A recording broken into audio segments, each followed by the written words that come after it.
ایک سوال جو ہے شاکر صاحب انہوں نے کہا ہے، انہوں نے یہ سوال پوچھا ہے کہ بھئی عورتوں کے غسل کا مسنون طریقہ کیا ہے، سمجھ میں؟ تو دیکھو عورتوں کا جو غسل ہوتا ہے یہ ایسا کوئی الگ سے کوئی غسل نہیں ہے، بلکہ جیسا غسل مردوں کا ہوتا ہے نارملی جو غسل کا طریقہ وہی ہے، اس میں چند چیزیں ہیں جو الگ ہیں۔ دیکھو عورتوں کا جو غسل واجب ہوتا ہے یا غسل فرض ہوتا ہے، جیسے حیض و نفاس سے پاک ہونے کا جو غسل ہے،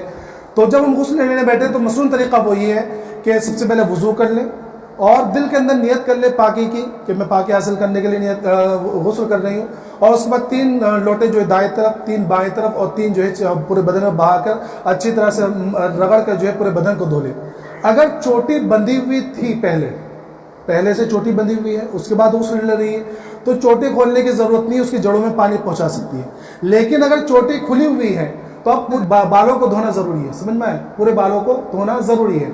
خاص طور پر دھیان رکھنے والی بات عورتوں کے لیے ہے کہ جو عورتیں ناخن پالش لگاتی ہیں،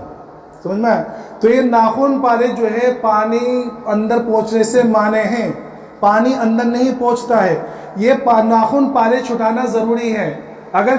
کوئی عورت ناپاکی کا غسل لے رہی ہے اور ناخن پالش لگی ہوئی ہے تو اس کا غسل نہیں ہوگا، کیونکہ غسل کے اندر 3 فرض ہیں: منہ بھر کے کلی کرنا،